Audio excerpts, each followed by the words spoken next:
This video will discuss the reciprocal apparatus in the horse. Hello everyone, this is Shireen Hafiz and I have here an equine pelvic limb. Most of the muscles have been removed except for the two components of the reciprocal apparatus, namely the fibularis tertius and the superficial digital flexor. The reciprocal apparatus is part of the stay apparatus of the horse. So what is the reciprocal apparatus? Basically, it's a mechanism that allows the reciprocal action of the stifle and the hock joint. If the stifle flexes, the hock will flex. If the stifle extends, the hock will extend. So what makes that happen are these two muscles that we have.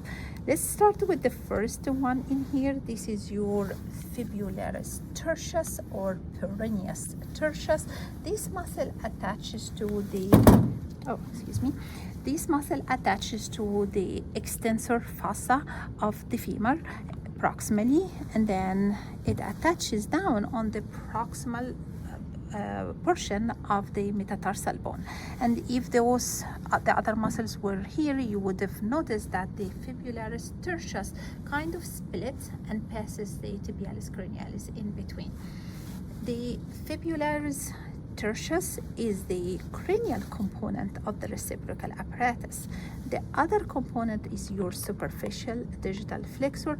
The part of the superficial digital flexor that we're concerned with is the part that only proximal part, the part that attaches to the supracondylar fossa and attach on the olecranon tuber on the calcaneal tuber.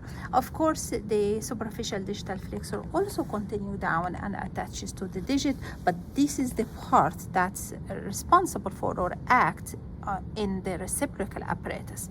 So the reciprocal apparatus allow the hock to flex when the stifle flex. So if the stifle flexes, the hock will flex, and that part, the part of the reciprocal apparatus that's responsible for this part is your fibularis tertius. Why is that? Because it is completely fibrous, so it is like a mechanical cord. Basically, when the stifle flex, that fibularis tertius will pull the hock also in flexion because it's a cord, it's basically mechanical. The other component, the superficial digital flexor, allows extension of the hock when the stifle extends. So when the stifle extends, again, because most of the superficial digital flexor is fibrous, it acts like a mechanical cord. When you extend the stifle, it will pull the hock in extension. And this is part also of the stay apparatus. Thank you. See you next video.